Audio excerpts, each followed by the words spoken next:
Welcome everyone to today's webinar, Corporate Volunteering for a Post-Pandemic World. My name is Lorrie Foster, and I am thrilled to have you join us for today's launch of IAVE's latest research on corporate volunteering. We will begin today's program with a short description of the research project and the topics covered in the report. Next, we will hear from my colleague and co-author, Kenn Allen, who will describe the global state of health of corporate volunteering and our proposed agenda for the future.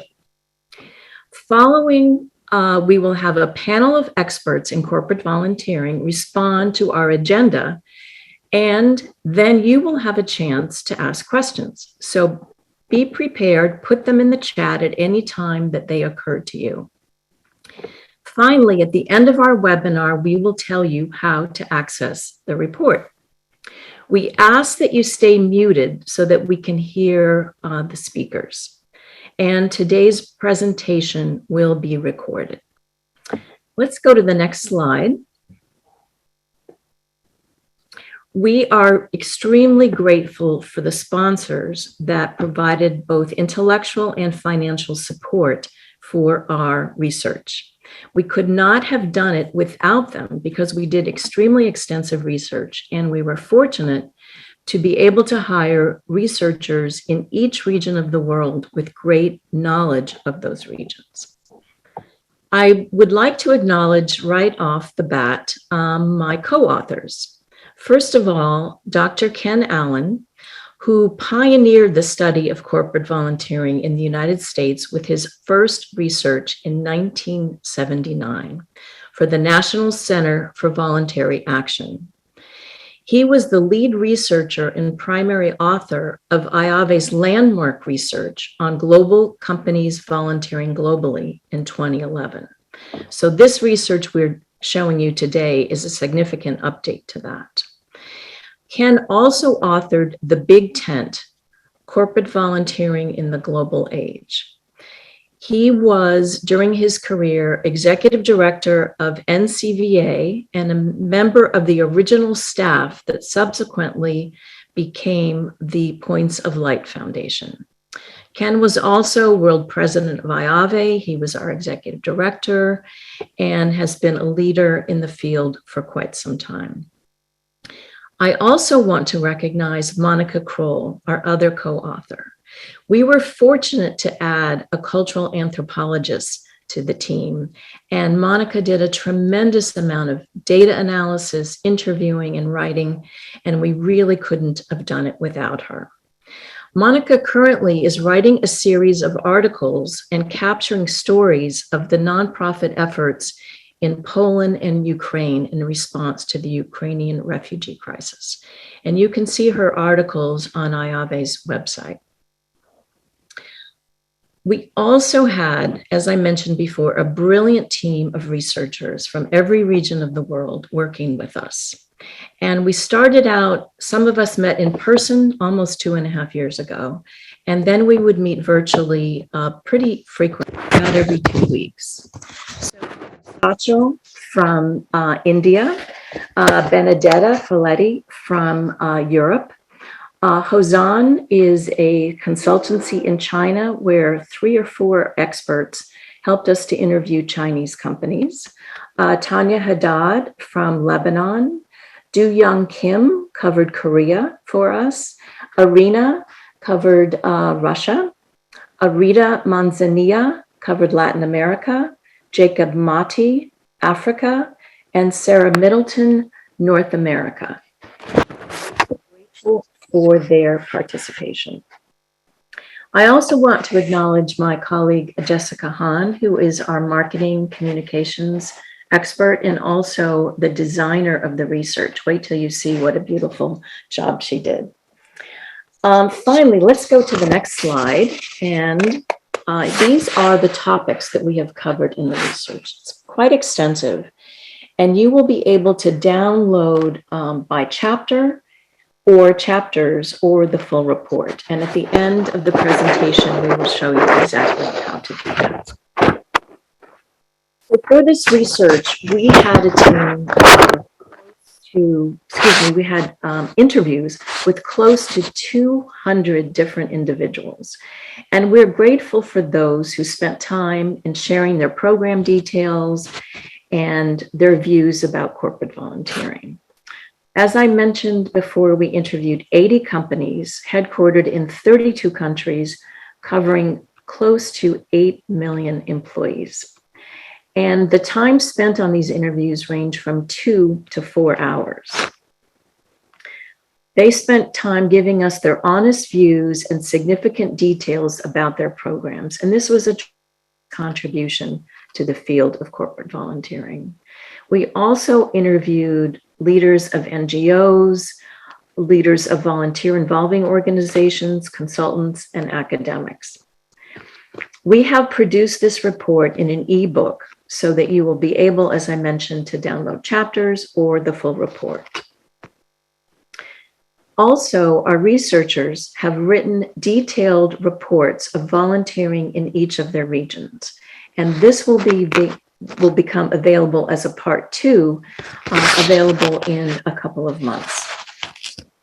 Now I'm pleased to turn over the floor to Kenn Allen, who will describe the highlights of our research. Kenn? There we go. Thank you, Lorrie. It was a tremendous adventure in learning to be a member of this research team, and more fun than I can or should tell you to work in partnership with Lorrie and Monica. I can honestly say that we were a great team, one that built on and reinforced each other's strengths. It was a great honor to be able to work with our international, our international research team as well, each of whom made significant contributions in our collective effort to build new knowledge and create a portrait of corporate volunteering as it is practiced throughout the world. My great thanks go to each of them for their work.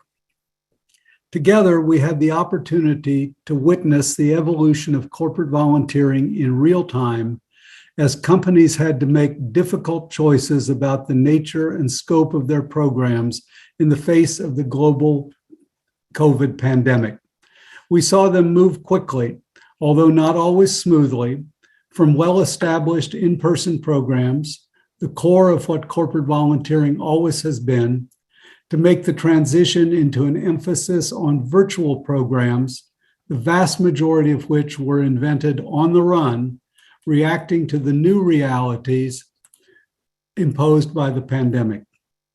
That transition called into focus their need to better understand and respect the very real limitations of their community partners, who often did not have the same resources available to make that transition. And that led many companies to expand their capacity building support for those partners, laying the groundwork for more in-depth partnerships into the future. Hopefully that recognition will make its way through the field and begin to erode the too common practice of companies to expect NGOs to do their bidding and to absorb the costs inherent in hosting corporate volunteers. Those kind of relationships, which we all know exist, can be more one-sided in the company's favor than real, true partnerships. Well, 7 broad themes emerged from the research. First, there was a truly global corporate volunteer community is emerging, one with shared practices, commitments to both community and employees, and openness to new approaches to mutual learning, support, and cooperation. Secondly, we saw resilience in a time of global crisis, marked by quick, creative, and innovative responses, supported by ongoing learning and adaptation. Number 3, there was the expansion of what we have called the big tent of corporate volunteering, as companies increasingly are inviting into their volunteering the families of employees, retirees, business customers, retail consumers, and the public at large, broadening the volunteer workforce, building community, and increasing the scope and impact of their volunteering. Number four, we saw a reaffirmation of the case for corporate volunteering, that it benefits community, employees, and the company. And ideally, those benefits are in that order, with priority on benefits to community. Number five, there was the growth of virtual volunteering, both in direct response to the pandemic and because it's proving to be a viable approach that benefits both those serving and those being served. It expands the audience for corporate volunteering and facilitates broader participation by employees. There's an increased focus on skills-based volunteering, with a steadily expanding understanding of what constitutes skills, broadening the potential for all employees to participate no matter what they do on the job. And finally, younger employees have emerged as a leading force for volunteering, particularly in their advocacy for engagement in issues related to social justice, climate change, and the Sustainable Development Goals. Even in the face of the pandemic, we can conclude that corporate volunteering is vibrant, innovative, and impactful for those served, for the broader community, for those serving, and for the companies from which they come. But that does not mean that all is well in the field. We were impressed by the degree of critical thinking being done within companies about their programs, what they now are, and what they can and need to become. As a result, we identified four major challenges for the future of corporate volunteering. These challenges that emerged from the research, from the observations and reflections of the practitioners we interviewed, not only from companies, but also from NGOs, from consultants who support the field, and from researchers. So let me tell you about those four major challenges. The first challenge is of emerging into a post-pandemic world and managing the demand to reimagine the future. We identified four priority areas for this reimagining.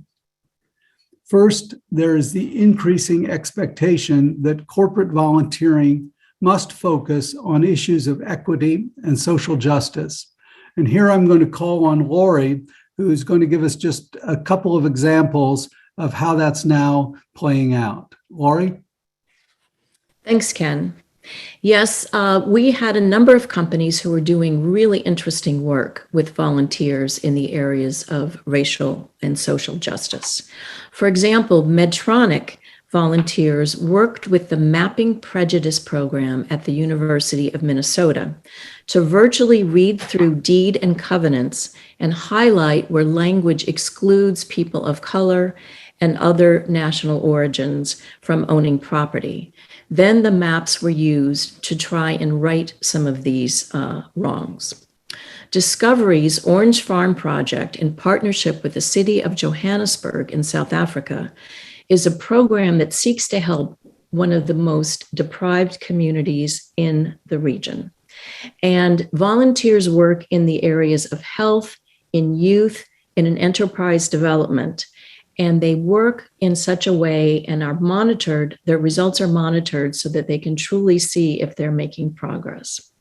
Finally, there's an example in Australia.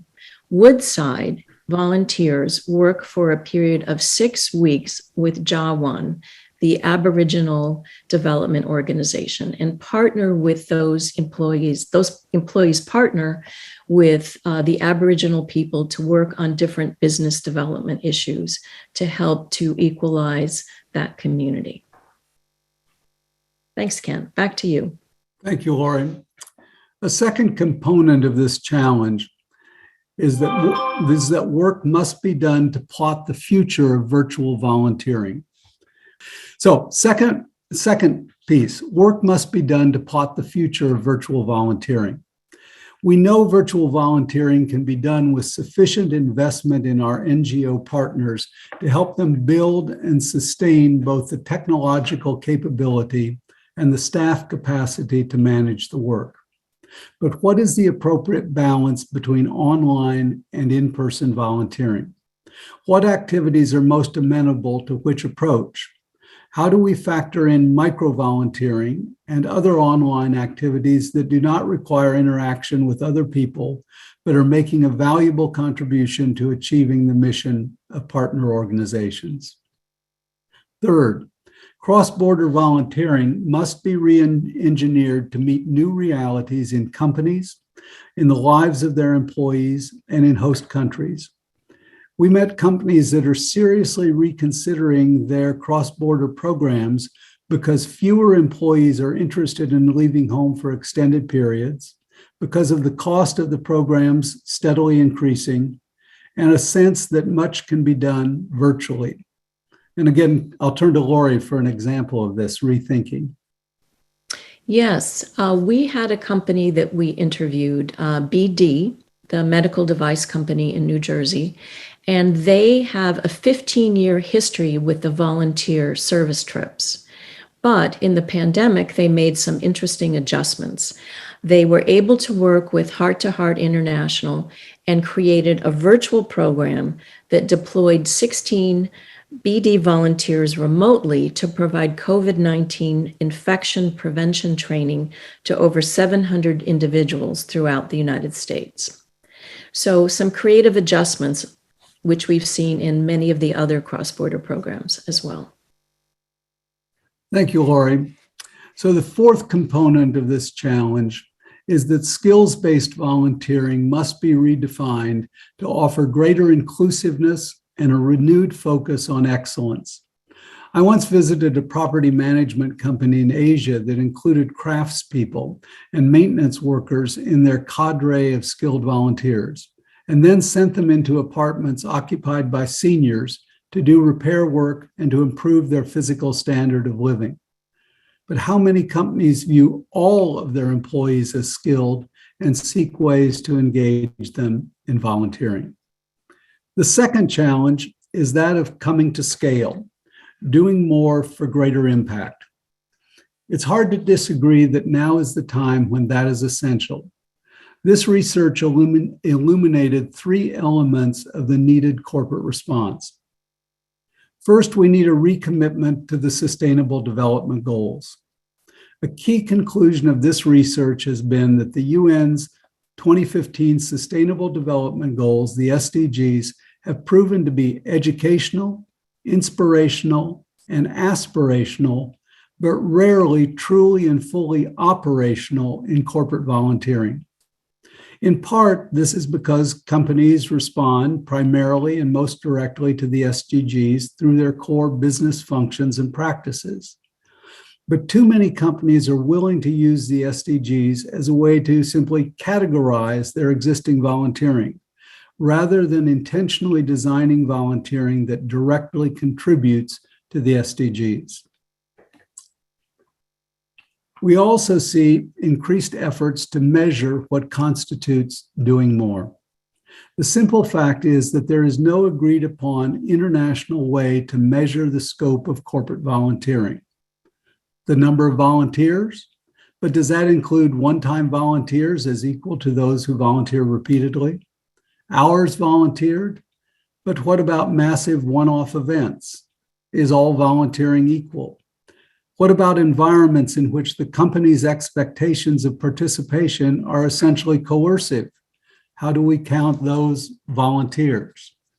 The time has come for there to be coordinated efforts to develop a global standard for measuring the scope of corporate volunteering.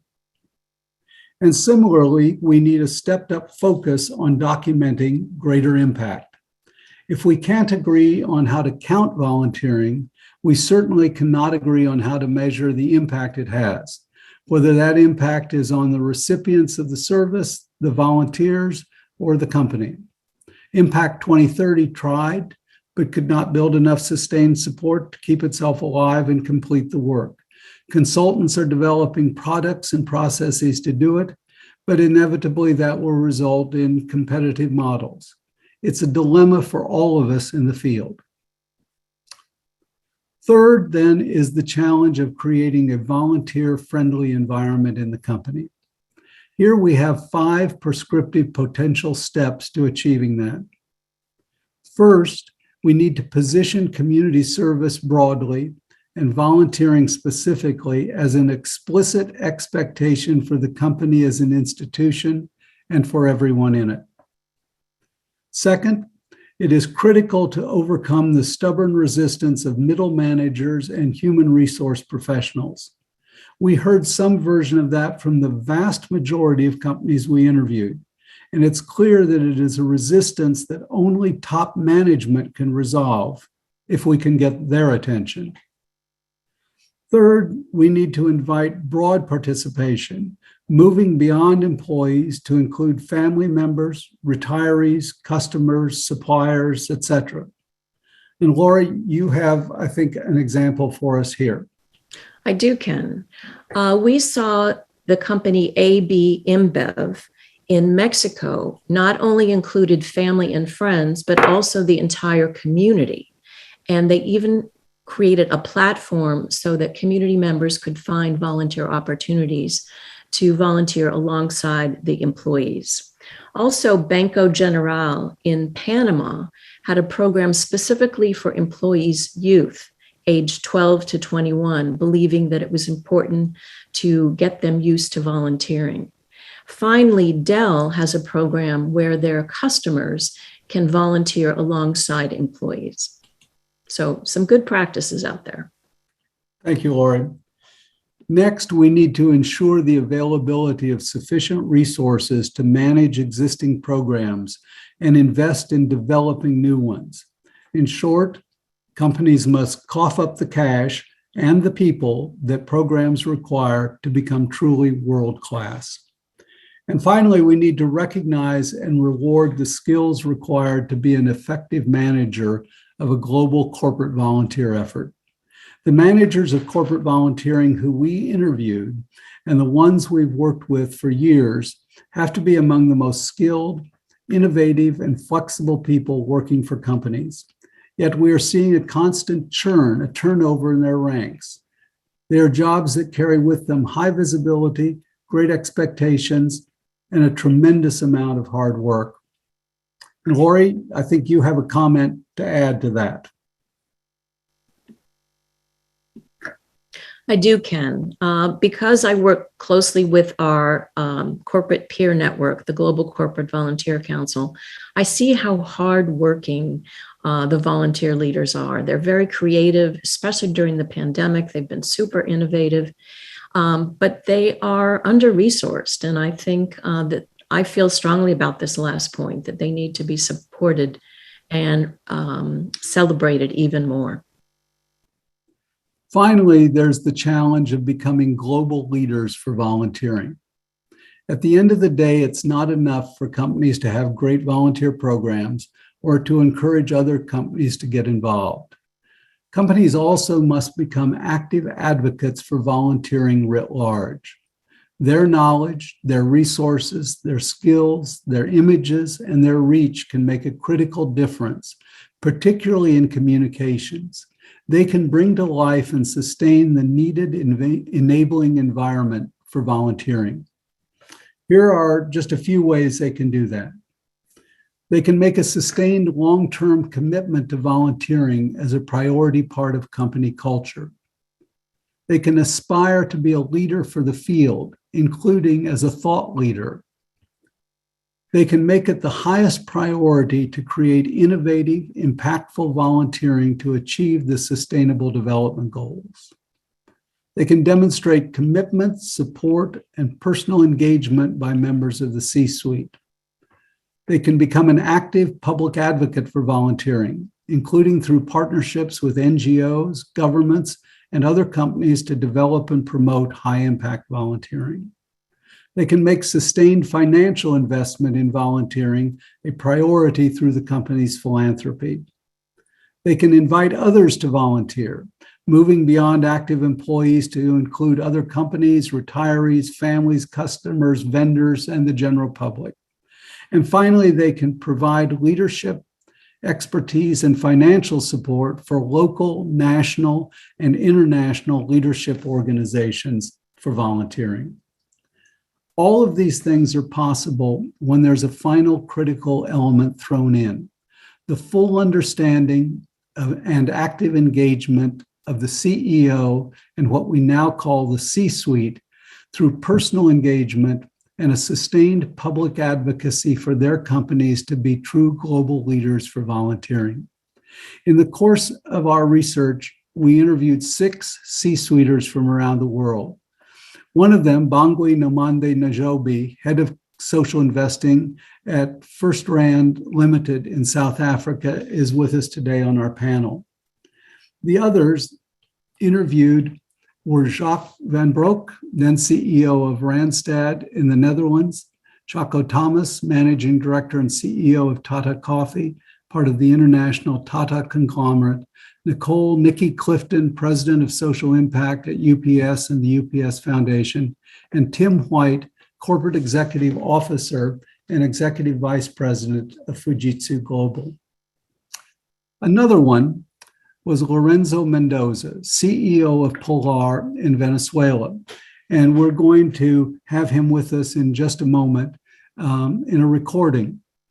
I want to say a word about Lorenzo because I've had the several opportunities to get to know him over the last 10 years.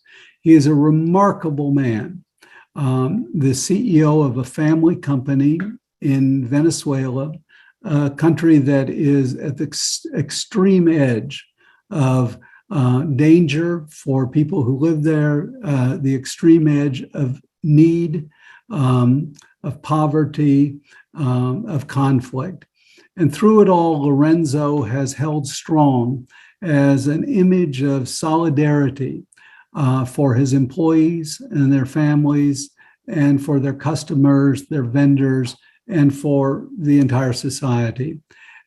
He is to be greatly admired for the leadership he's given and for the work that Polar's employees are doing as volunteers. So let's play that tape if we can. Hi everyone.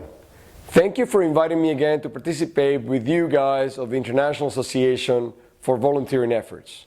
Thank you for the work you do, and thank you for keeping us not only through a great networking, but keep us informed of what's going on around the world in this great initiative of volunteering.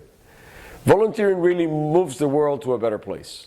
All of us that were involved in different initiatives, in large, small, or medium-sized companies, we see our people that are making a difference through their impact in their passions that they have. It's been challenging during the last couple of years of this pandemic, in which not only we've been at some kind of pause, but we have reinvented ourselves on how to keep doing volunteering regardless of the adversities that we have faced. I have dedicated a lot of time recently in organizing and coordinating my teams because I think that's something that makes a great difference. We have to be organized and coordinated through difficult times so we can keep our impact at a high level. This reinventing that we have had, it's been even more challenging because the world is in difficult times as well. We have really pulled through our values of solidarity and justice to really show that we make a difference, not only cheerfully and happy, but really we emphasize that solidarity and justice is something that we cannot ignore when difficult times are present. At the same time, we are seeing that the multi-alliances through companies, through Create Scale, has been a great difference in this pandemic. The alliances have allowed us to create platforms that are more impactful in the volunteering efforts that each of us do. I want to end this message by inviting all my colleagues around the world, CEOs, that really can make a huge difference. People expect from us that we really lead them through these difficult times. And we got to do that not only by role modeling, but also by engaging with them in how important volunteering work is at these times. When we come together as volunteers, there's a lot of things that come out. Not only what we're doing specifically that day, but also the conversations that go around it. There are things in which the playing field of talking to each other in those volunteering efforts bring us a lot of knowledge of things that we should be doing different, and at the same time, reinforce the things that we're doing good. It is simple, but really makes a huge difference. Also, I want to end by congratulating the 52 years that IAVE has been doing around the world. You guys have been extremely important in building up this great momentum of volunteering. And as I said before, networking not only, but showing us different experiences that we can learn from each other. Thank you especially for all the volunteers around the world. You guys are the ones who are the superstars, who make the difference, and let's keep improving this great volunteering in these difficult times in which the world needs each of us and each other to make a difference. Thank you and have a great webinar. I would echo Kenn's comments about Lorenzo being an incredible role model. Through difficulty, his employees volunteer. They don't stop volunteering. So he was an inspiring leader when we interviewed him, and he remains that way. So now I would like to introduce Diane Melley, who will lead the panel, the expert panel, in a discussion responding to our research. Diane is Executive Director and Senior Advisor at the Philadelphia Foundation, which she joined in 2018 after 36 years at IBM. At IBM, she was responsible for the company's volunteer program, as well as several other initiatives, including disaster response. IAVE, Diane is an IAVE board member, and we're very pleased to have her here today to lead the panel. Thank you, Diane. Thank you, Lorrie. Thank you, Ken. Hello to everyone. Good morning, good afternoon, good evening. It's very exciting to be here to reveal this wonderful, really comprehensive research. I want to start by congratulating Ken and Lorrie and thanking the over 200 interviewees that participated and the 80 companies that shared their practices with us. So we are going to have a wonderful conversation today with a reaction to this research. This is the start of a conversation because of the depth and breadth of this research. We have a rich conversation with 3 expert panelists. And while we're having this conversation, remember, after the panelists have a brief discussion, we are going to entertain questions from the vast audience that is joining us today. So please put those questions in the Q&A and we'll be open to hear your reactions and see what's on your mind immediately today as well. So joining us today are Bongiwe Njobe, who is the head of social investing at FirstRand in South Africa and is on the boards of 7 other companies as well. She is a fellow in the inaugural class of the African Leadership Initiative in South Africa and a member of the Aspen Global Leadership Network. Welcome, Bongiwe. And please do put your camera on us as we begin the conversation here. Thank you. Hello. Carlos Palacios is the lead of the Global Volunteer Program at Telefónica Foundation. He joined Telefónica Group in 2015 and specializes in HR strategy, particularly in executive development. Carlos is also an IAVE board member. Welcome, Carlos. Do I see you there, Carlos? Okay. And Cathy Scott. Cathy is the Vice President of Social Impact at the UPS Foundation. She manages all of UPS's volunteerism philanthropic investment strategy and supporting distribution of grants to the programs that support volunteerism and community involvement. She also manages UPS global volunteer platform called Neighbor to Neighbor. Cathy is also an IAVE board member. Welcome to Cathy. So we are going to have a rich conversation here. Remember, keep those questions coming in, but let's dive right in. This is such an amazing body of work. Let's get your reaction. First, we'll hear from Cathy and then from Carlos and Bongiwe. You know, Ken gave us a highlighted description of the global state of health of the corporate volunteering, where he outlined 7 themes in this research. Share with us which of those themes resonate with you based on your experience in your company and also in your territory, whether that be global or regional. What is your reaction? Cathy, let's start with you. So good morning, good afternoon, and good evening, everyone. It's just such a pleasure to be here. A big thank you to Lorrie and Kenn for really leading this impactful research. You know, as I was reading over, it's hard to pick one, Diane, if I'm being completely honest. UPS is a logistics transportation company who employs over 540,000 employees globally in over 170 territories. So we are quite large, as you can imagine. And with 540,000 employees, we call them the Brown Army.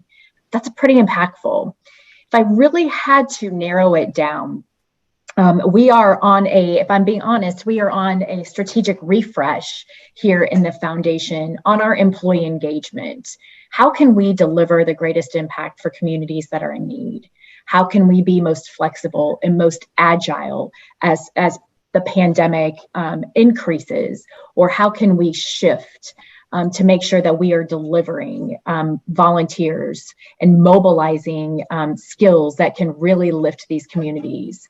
And so that was one. And we've expanded that beyond our active employees. We are then sharing our volunteers and with friends and families of our employees so that we can, again, deliver greater impact. But something else that we're doing is we're really honing in on our workforce is changing exponentially. We have a much younger workforce, and we've recognized that they want to be present. Here at UPS, volunteerism is part of our culture. Service is in our DNA. And we recognize that when employees feel a part of the service of their company, but they also want to connect and make sure that they are delivering, using their skills to deliver impact. And we educate our employees. We want to make sure that we're providing, number one, providing opportunities for them to volunteer, making sure that they understand and they are educated on what their impact is delivering, how it connects with the Sustainable Development Goals. You know, we created a contest and we created volunteer opportunities, and we made these fans on all 17 of the Sustainable Development Goals so that when our employees and their friends and families were volunteering, they were educated on how they were advancing those Sustainable Development Goals and why they were important so they can make that connection. That was really, really impactful. We have employee resource groups, and those are opportunities that align to the business, and we have made volunteerism and embedded that into the culture of those business resource groups so that they can, again, deliver greater impact. So under that big tent, it's a multitude of things, as then our employees go on to be thought leaders, or how we connect as an organization with other organizations so that we can, again, continue to deliver impact. Those were two that specifically were highlighted to me. Great, thank you, Cathy. And it is a lot. It is comprehensive. So Carlos, were there particular themes that really resonated with you, both your company and the companies in your region? Well, good afternoon, good evening, and good morning for everybody. It has been a pleasure. Thank you, Diane, to be here to invite me. Thank you, Lorrie, and thank you, Kenn, and thanks for the incredible explication that Kenn has done. Well, Telefónica is working now in more than 30 countries. We are a global company. And I think that we have the global vision of the volunteer and the global vision of the different regions or different territories, okay? Because if you don't know, we are one of the most biggest volunteering programs in the world, corporate volunteering programs in the world. We are 100,000 employees in the world, over more than 100,000 employees in the world, and close to 70,000 is doing volunteering every year. Every year. We started in zero at the beginning of the year, and we finished with close to 70,000. It's incredible. It's incredible. It's incredible army fighting against the bad things in the world. Okay, and you were asking us about how's the health of the state of the health of volunteering. Well, I think it's healthy. It's really healthy. It's really healthy because we have lived in 3 years. We have lived things completely different, and we are living in a crisis and more crisis. Okay, we started with pandemic, Now we have the Ukrainian crisis here in Europe. It's very close to our normal life. Okay, and I think that the solidarity has been the key to maintain energy and positive and part of the system in the pandemic. I think that we have seen people doing those things for the rest of the people. I think that maybe the vaccine, of course, has been most important, but has been most important for the bodies. But maybe the solidarity has been the key to maintain the souls. I think that's completely different. And of course, the main expression of solidarity is the volunteering. And I think that the volunteers has maintained part of the system, with essential needs, all essential needs, with new essential needs. We have seen after the pandemic, and that's the reason that I think that the volunteering is healthy, that we have seen in the pandemic new vulnerabilities, new situations. We have seen, of course, essential needs, but what is happening with employees, with employment now? We have another challenge here. We have challenge about the relation between social entities, what's happening with this digitalization, what's happening with the digital vulnerability. It's a new need. And there are new needs for the pandemic. I think after the pandemic, and I think that the volunteering is working in it. And for the companies, the corporate volunteering has been, and I think and is still the channel for the desires to help, to help of the companies. But the volunteers work in the field. Volunteering is the key for ASG strategy. And of course, and Cathy was talking about this, is the key for the human resources policies. Mm-hmm. It's not only the engagement of the employees, of course, important, but now it's a new demand, and it's essential demand for the young people that is coming to our companies. Volunteering suddenly is a competitive theme for the companies. If you don't have a program, if you don't have the channel for the desires of help of the employees, you are not in the market. You are out. You are completely out. And I think that these things, in fact, is a healthy sector with a lot of challenge, of course. And Diane, after it, I want to talk about the challenge for the future. I think that we have dozens of channels, and I think that we have to run faster than the volunteers are doing. But at this time, they are running faster than us. Thank you, Carlos. My opinion. No, that's wonderful insight, and you very much tied it to the 7 themes. So thank you for doing that. I know there's so much to talk about, but we want to get to Bongiwe here, and she shared with us that that's a live camera behind her. That is the cape, and I just think that is so impressive and beautiful. So, Bongiwe, thanks for joining us. Your reaction, and why don't you be the first one to not only share the themes that resonate with you, but is there anything in the themes that you would challenge? Would you challenge anything in the research? Kenn's looking for some discussion. Talk about not getting the heads up and thinking of the challenge. So I guess, good afternoon, it's sort of evening here from a cold Johannesburg, but behind me is rural South Africa. That's outside our family homestead in the Eastern Cape. You're welcome to visit, as they always say. So I also felt like Cathy that, the themes make a lot of sense. They all resonate in one way or another, but I kind of identified 3 that I'd like to kind of speak to. The first is that the need for a truly global corporate volunteering community. I know it's a pretty tall ask because corporates in and of themselves are competitive, but I think the value of global volunteering is that it actually starts to create a wave of, I don't want to call them do-gooders with the negative connotation, but it actually just starts to change the culture of corporates.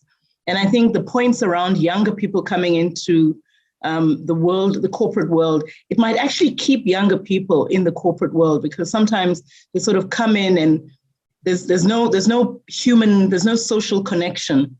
And then basically they move off looking for something different to do, only to find that actually their skills were probably more geared towards the corporate. So they kind of go back in there. So I think if we can find a way of getting some kind of wave that gets us global corporate volunteering culture, practice, and voice, then I think we're starting to move towards the SDGs in a meaningful way. But one of the other reasons I'm very interested in that one is because FirstRand itself operates in 9 territories in the UK, in South Africa, and in several countries on the continent, and also in India.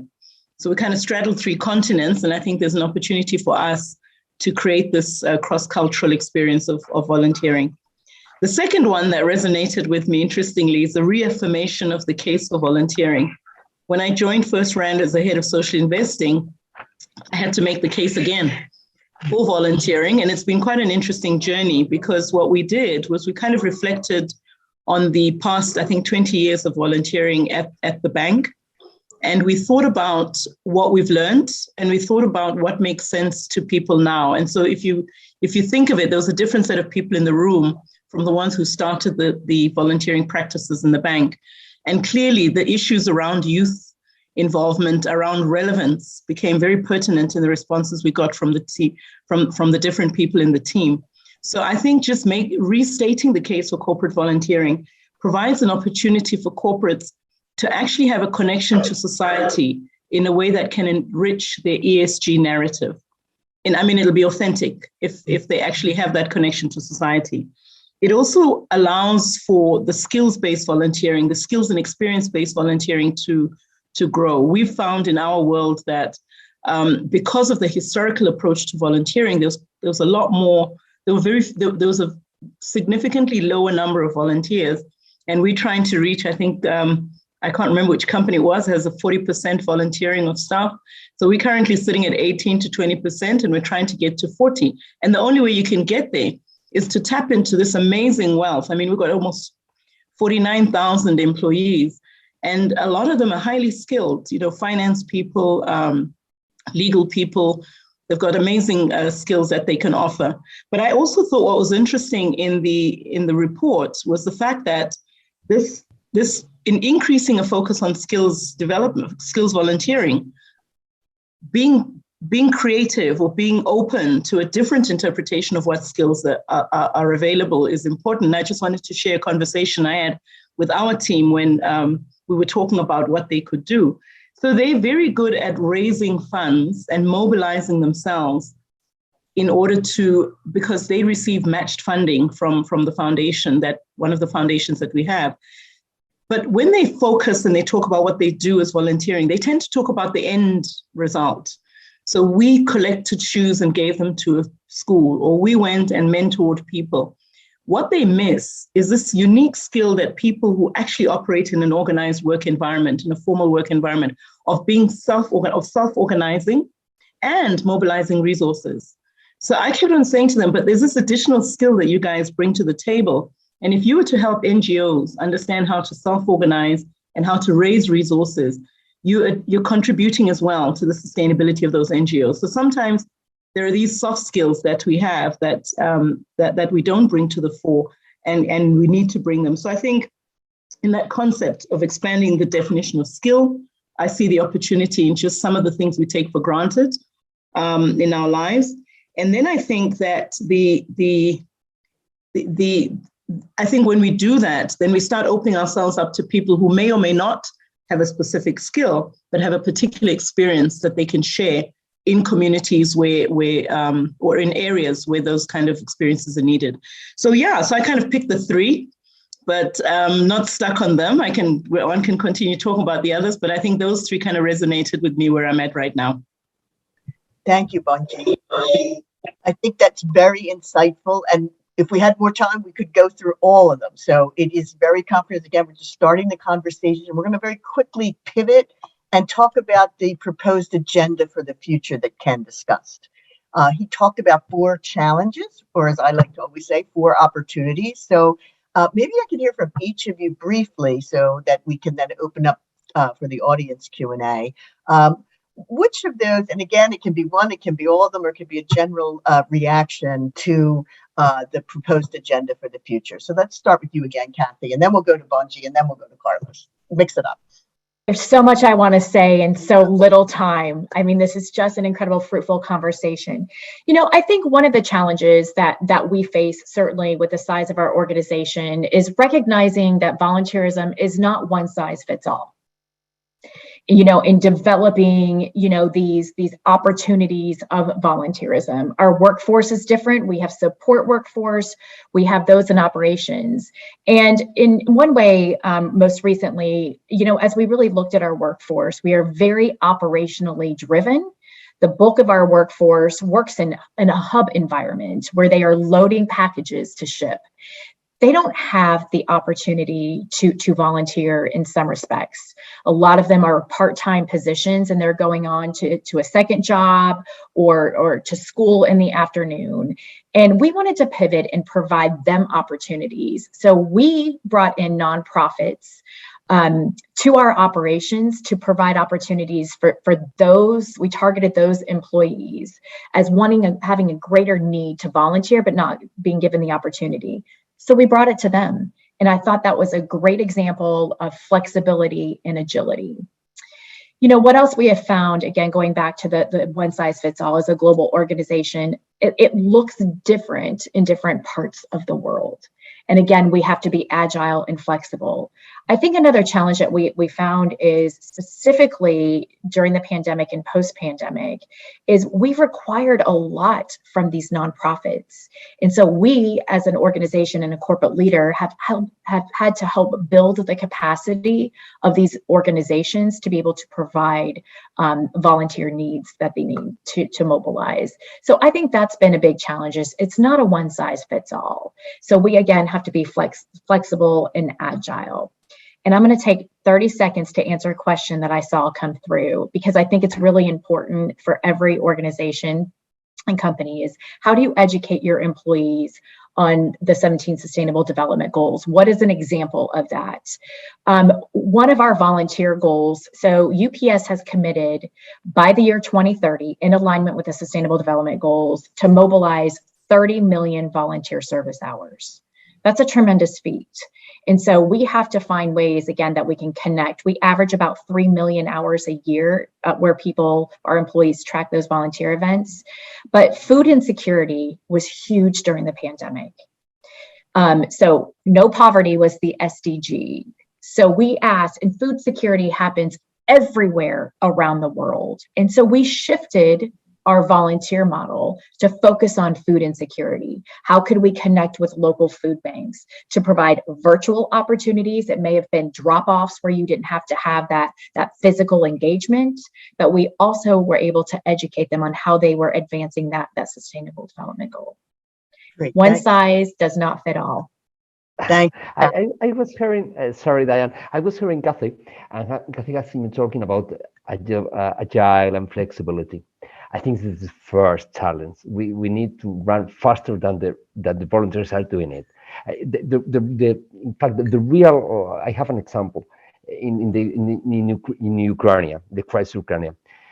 We were thinking in what can we help, what can we do. We were designing the impact in how to impact the volunteers. Meanwhile, the volunteers, the corporate volunteers, were taking their cars, going to Ukraine to take people. And we were designing more than 100 people from Telefónica taking their cars to go to Ukraine. Meanwhile, we were designing how to help. It's a big challenge. They run faster than us. I think it's important for the volunteer because we are working in companies with a lot of processes. It's not easy to run a program in a company. And sometimes the solidarity and the needs to help are bigger than our processes or internal processes. It's a big challenge. And I think that we have to start to think about to have a self-volunteering programs. We have to educate the volunteers. We have to take them the environment to make the activities, but flight alone, try to flight alone because they're running fast enough. For me, it's the first challenge. It's flexibility, Cathy, it's agile, is to work in other way and not to be really strict in our programs. For me, it's the first challenge.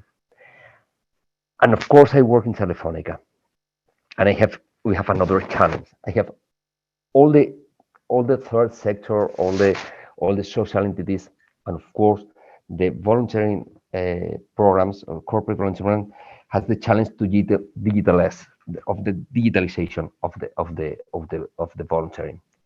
Great. To have a real strategy, and digitalization is not only to use the computer to have a team or to have a Zoom. It's different. To have a strategy of digitalization is completely different. It's processes, it's the tools that we're using, it's how they make the activities, it's how they have the relation with the social entities, have the relation with the voluntary people. It's different. And it's a pity, but we are thinking in digitalization only across the computer, and digitalization is other thing. It's how we are going to offer our activities, how we are to measure the activities, we are going to certificate the activities, because certificate the skills is the third challenge for me. It's an internal challenge. Okay, we are talking all the time about the skills of the volunteering activities, and I can develop my profile. I can increase, and I can try my skills thanks to voluntary activities, but we are not certificating it. I think that we need to introduce the skills, to introduce in the profile of the employees, because in fact it's a very good training environment for skills like leadership or empathy or others are essential now. And I think that if we are part of the profile of the employees, is the sustainability of the programs too. For me, it's three challenge: run faster than digitalization, and how to certificate the skills in the profiles of the employees.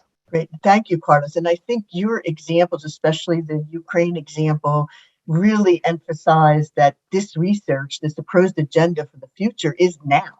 That we are doing it's now. It's now. So Bongiwe, your review. Then we're going to open to make sure that we can opportunity to comment on this as well. Thank you.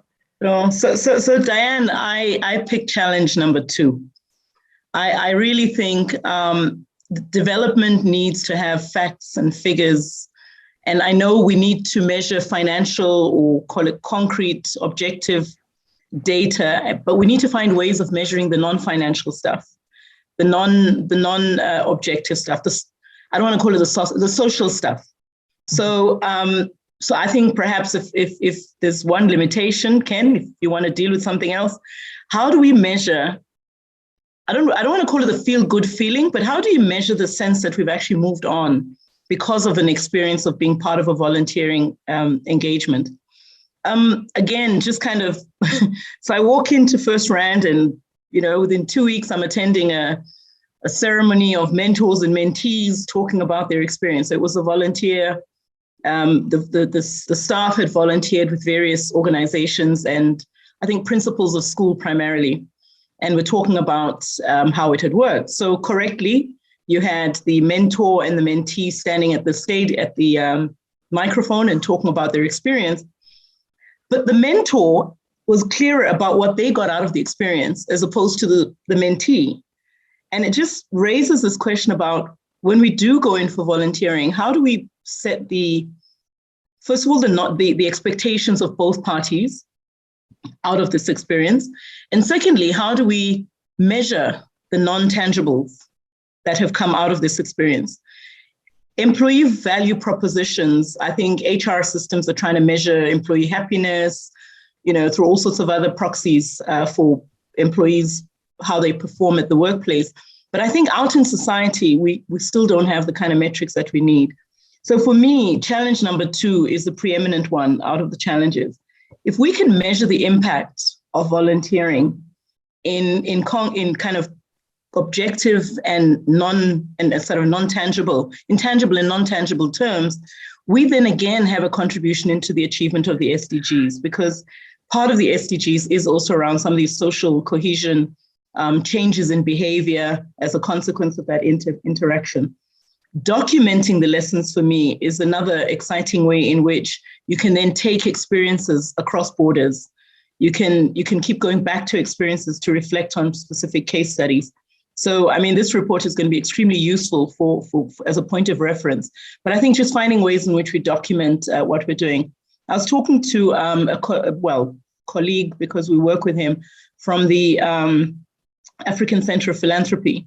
And what they did during COVID was they realized that many people were doing all sorts of things from a volunteering point of view, but there was no time to record it, nor was there a way in which, it was going to be recorded in a coherent manner. So they set up a website where everybody puts up their own story. And then they sit back as the center and try to glean from all of the different stories what's really happening. So they build up a picture based on individuals putting up their individual stories. So maybe there are different ways in which we can enable the sharing. I mean, we all use WhatsApp to share jokes. If there's a way we could use it to actually share meaningful experiences with volunteering. So for me, that really is the biggest one. And I think in doing the documenting and in talking about measurement, I think we also just need to recognize the fact that it is not in every world. I think what we talk, there's no one size fits all, but even in terms of how people talk about what they've done. So in some worlds, you volunteer and you don't talk about it because there's a humility associated with just doing good. So I don't know how one is able to capture that, because if we get that picture full, then we're going to have a sense of comfort that there actually is this wave. There's a growth in the volunteering across the world, and it's actually yielding positive impacts, taking us towards the SDGs. Great, thank you. A significant challenge there. So thank you so much. As you see, Lorrie's come back on camera. Kenn will ask you to join us on camera and have all of our panelists and Lorrie and Kenn. Let's take a look at, Lorrie, the questions. There are so many questions coming in. So, and Lorrie, you were screening to see what you were hearing most from folks here. So I know there's a lot there, but let's dive in and spend a few minutes on the questions that you think are top of mind for folks, and we can always follow up after as well. So, Lorrie. Yes, terrific discussion. Lots and lots of good questions. So one of them keyed off of Kenn's comment about explicit expectation. He suggested that an explicit expectation to volunteering should be created. But one of the participants said, well, top-down direction can make employees feel a little bit uncomfortable. How should a company balance that explicit expectation versus feeling like they are volunteering voluntarily? And Kenn, maybe while you're answering that, you can go to what Bongiwe put out there for you, because I think often building the business case with the employee to volunteer often is about the intangible benefits that are difficult to measure. So if you could bring that all together in your response, that'd be fantastic. Me? Yes. I only report what people tell us. Or actually anyone, if they want. How do you balance? I'd just say I think that I understand the tension there about how much top-down direction there is. I'm sure there are people who rebel against the idea that the person at the top is going to invite them to come to work every day. But I think it's really a question about culture and the kind of culture you want in the company. And that does start at the top. The reality is that it is the C-suite, and it always has been, that helps shape the culture, leads the shaping of the culture of the company. And we can see that historically. Company Diane, IBM, that you were with for decades, even at your youthful age, you were still managed to be there for decades. I mean, the IBM history goes back to the very beginning. And we can see that in many well-established companies, but we can also see it in more recent companies. Mark Benioff, CEO, has established it in a company that's 20 years old or something. So I think it's about the culture, and it's about an expectation is part of that. And now I'm going to be quiet. I see Bongi's hand going up. So go for it, Bongi. So sometimes directionally, I agree with you, Ken. I mean, sometimes we talk about leaders, and I think the video insert spoke about leaders leading by example. But I think the other thing that leaders can do of an organization is creating enabling environment within which people actually feel, yes, volunteering is part and parcel of this. So the tension that people in the workplace feel is, oh my God, I want to go and volunteer, but I've got that deadline. Or I'm being called into another meeting, and yet I actually had made a commitment to go out and volunteer. I think if corporates can create a culture, well, I suppose it's back to culture, an environment where people are comfortable with doing what they want to do around volunteering, but also feel that they're not taking anything away from work. So this is not an add-on, it's actually integral to what I do. That's the one part of the enablement. The other is sometimes I think some people just don't know what to do. So I think our experience with Beyond Painting Classrooms is exactly that. You know, not everybody wants to go and hug a baby or paint a classroom. So if you open up, I think opening up the skills volunteering resonates with people who actually feel they can make a contribution, but then what they then need is they need a system that allows them to log in, you know, to connect very quickly, do this, whatever they need to do, because they can do it with their skills, but they need a system that also enables them to do that. So I think that, you know, over and above the talking about it, encouraging people and leading by example, I think the systems within a corporate need to enable volunteering to happen almost spontaneously and agile. I can comment on that. We have just shifted to a brand new system, and it has been amazing. Employees want to volunteer. Sometimes they just don't know how. They don't know how to connect to the opportunity. And so when you provide them a platform where they can unlock their passion and they can find an opportunity that's meaningful to them, and they know that it's supported by their leadership, it is amazing what it does for the employee.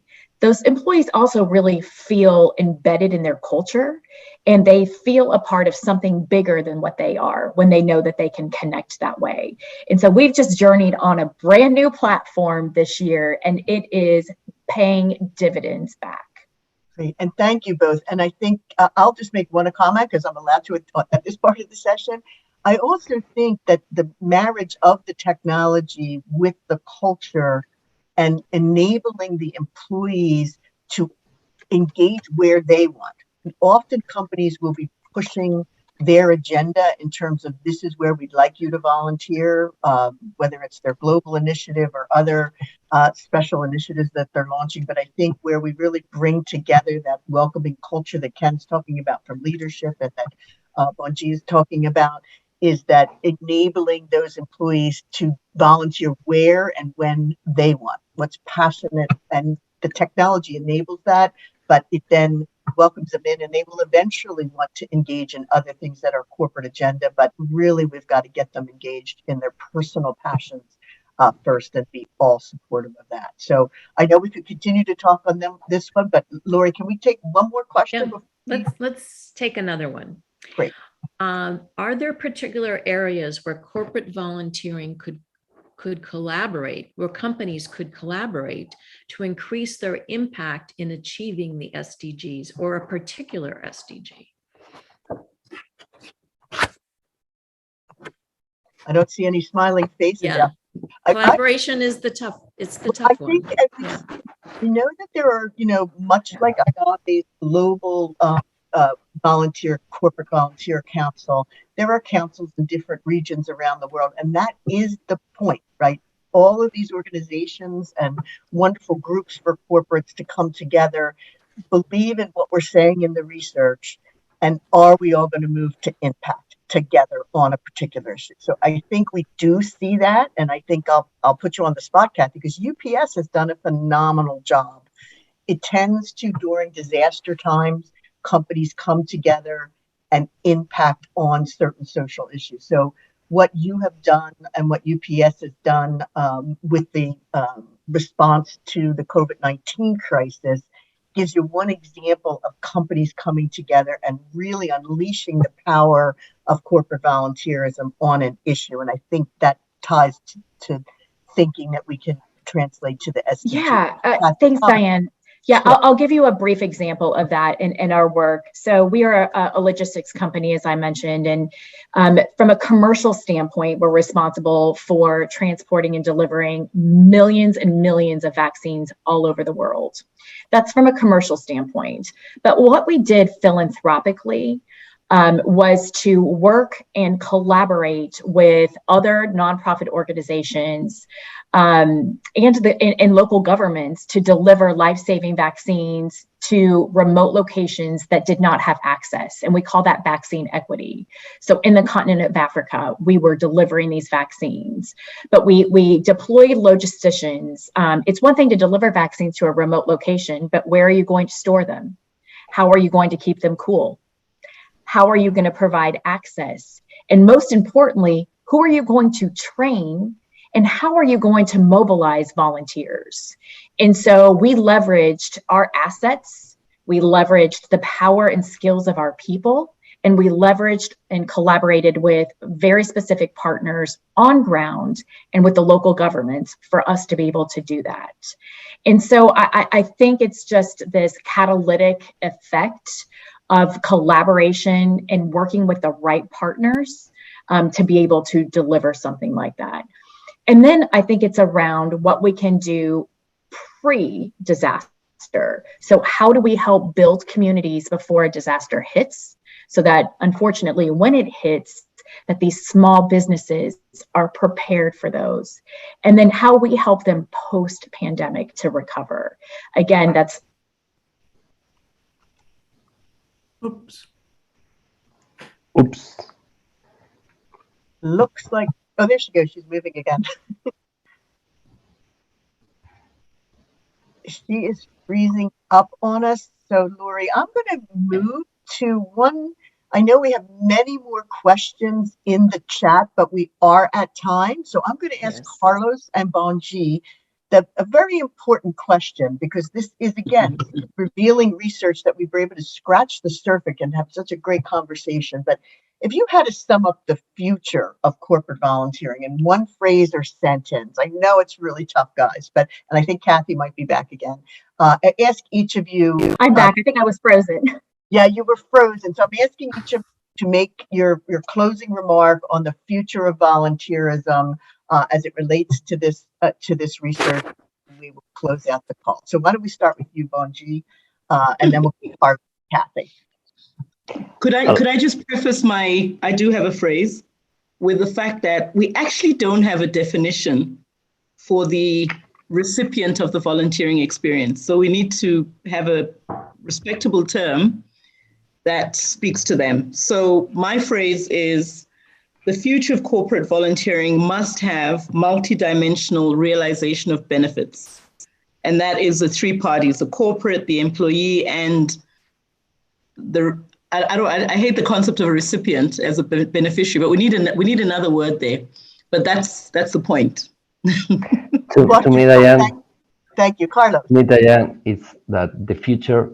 I think we have a healthy future because the corporate volunteering, it's part of the strategy of the company. It's part of the culture of the company, and it's part of the people value proposition. The young people is demanding volunteering, is demanding social activities to the companies. And the volunteering, the sustainability of our programs in things that is going to be a part of the strategy of the companies, I think. And the different value, if you have a program, if you have activities, maybe you have more points in the value of your company in the market. Great. And Cathy. So I think for me, it really resonates around this social movement and how we can concentrate our efforts on transformational change and not transactional change. Fantastic. First of all, a big round of applause to Kenn and Lorrie for this, again, amazing body of research. This is the start of a conversation. To Cathy and Carlos and Bongiwe, amazing conversation with you today. Thank you so much for sharing your thoughts and your expertise. I'm going to turn it back to Lorrie to close. I know you want to distribute. I know you want to get social media out there on this. So Lorrie, closing thoughts. Thank you. Thank you to everyone for your participation. We greatly appreciate it. Thank you to the full team of researchers and my co-authors, Kenn and Monica, Jessica, who supported us. You can download the report by chapter or in its entirety. And here is the information up on the screen. If you want more information about IAVE's corporate volunteering networks, give me an email. I'm happy to chat with you. And thank you to everyone. Have a good rest of your day.